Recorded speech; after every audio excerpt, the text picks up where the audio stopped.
Kaya mga kapambi, free groceries. Hindi naman homeless. Ayan po mga kaibigan.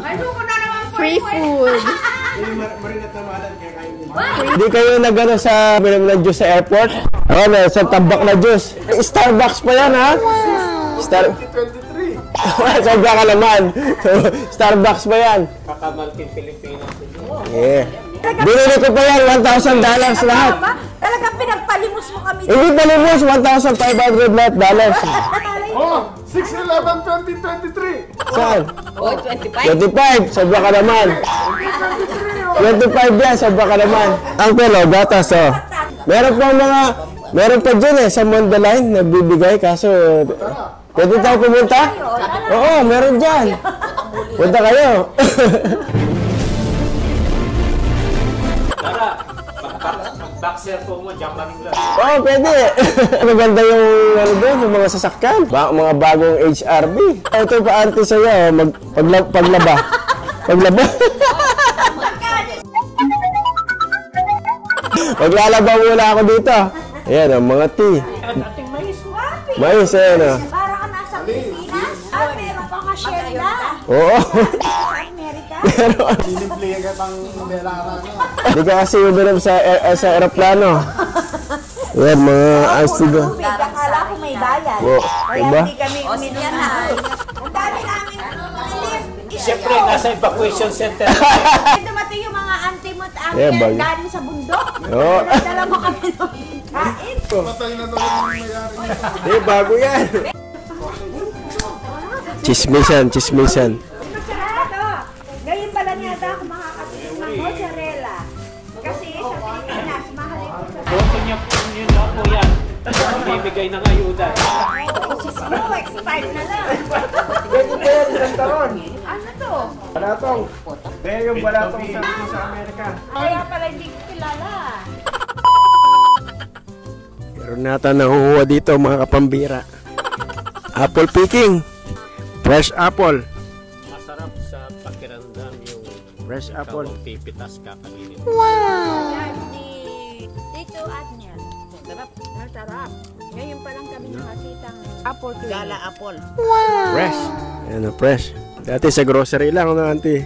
Ngayon, fresh na pipitasin. Kaya lang yung hindi marunong mag-alaga ng vineyard. Si Pastor Arnel. Kala bang rest muna? Nagpipreach ka. Peras. Grapes. Ayan, uncle. We are on a sabbatical leave, so everything is Sabbath. Every day is Sabbath, right? Rest day, every day. Grapes. Ano ni uncle? Sayang lang, oh. Tatapon. Oo, tapon no, sayang. Sa Amerika walang natatapon. Ay, sa Pilipinas walang natatapon. Fresh apple. Yes, naranasan kong pumitas ng apple. Somebody's going over the backwards. May magnanakaw. Punta kami sa Golden Corral Unlimited. Wow! Birthday ni auntie. Ginamit yung military ID. Discount.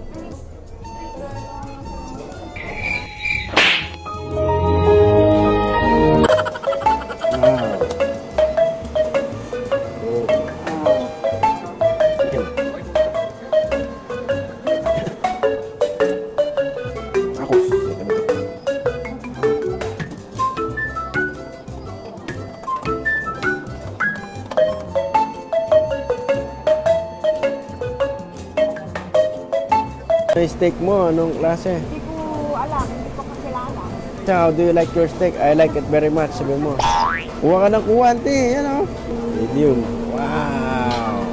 Ooh. Bawal ng high blood.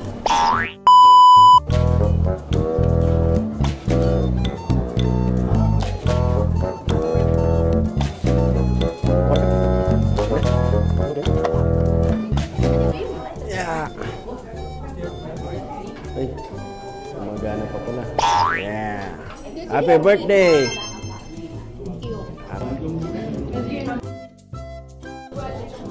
Bawal yan, take two, auntie.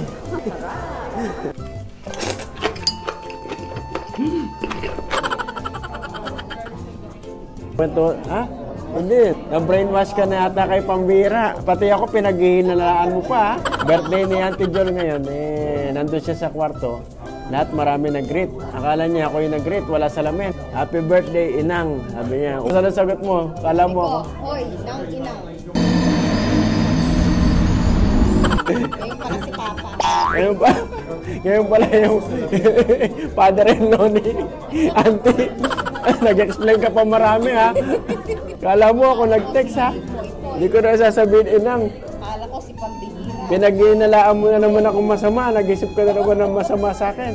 Birthday na birthday mo. Nasermonan pa si Tito. Ay, nagpa-sorry naman ako. Nag-explain pa si Tito. Kapanganakan mo. Hindi. That means kapanganakan mo. Paano mo na-realize na hindi na ako yan? Nung nagsalamin ako, naging ako Papa. Patay.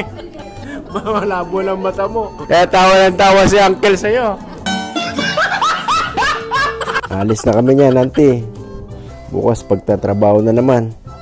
Maganda akong maaga. Back to Novo, 3 o'clock to 3:30 magigising na. Tapos maganda na ng almusal, magluluto ng baon.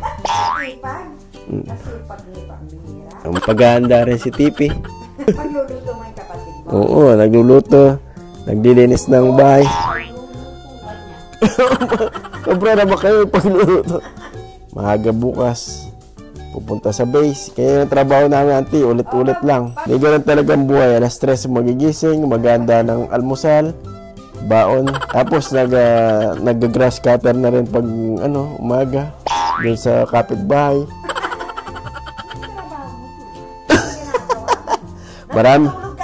Marami akong trabaho doon, Auntie.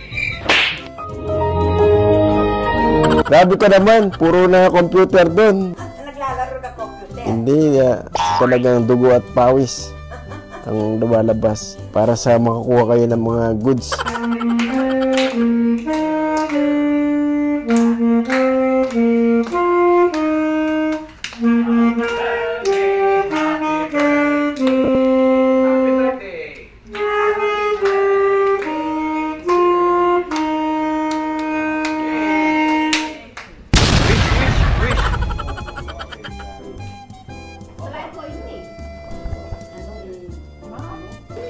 Hindi kayo nagmerienda sa Japan, Auntie? Hindi, kasi mahal. Hindi, sayang yung dollar. Sayang yung dollar. Baka hindi kami marunong bumili. Anong kadahin nyo? Wala. Yung may Sharon na sa Amerika, sa aeroplano. Dami namin Sharon. Biscuit. Ay, mga toothbrush na nyo tinabi? Lotion. O, hindi. Pagkain lang ang Sharon namin. Yung blanket ng aeroplano. O, hindi ako. Si Auntie Munene, yun. Akala ko take out ito. Take out. Buti hindi siya nakulong. Hindi niya sinasadya. Dapat hindi ako binawala ng ano. Kaya ayun, nakalusot. O, buti pa lang, at least alam namin. Kung hindi namin alam, nag-Sharon din kami ng kumot. Ito yung mga nakuha namin katulong magmula sa Pilipinas. Na.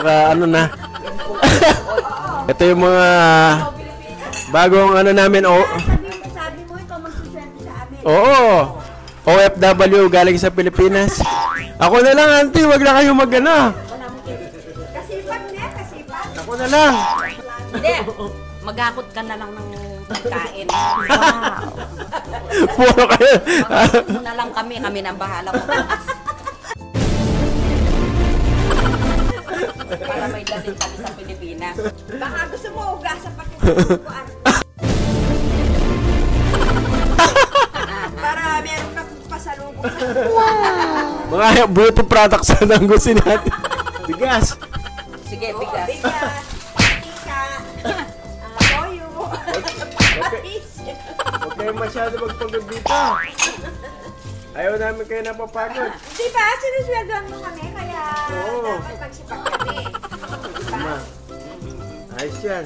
500 per hour. 500 pesos. Pesos Per day. Dollar. Hindi kami tumatanggap ng peso. Aba? Hindi na namin kakilala yung peso. Dollars na? Dollars na. Just give me my money! Ay, mga kapambira, mga bagong OFW. Galing sa Pilipinas.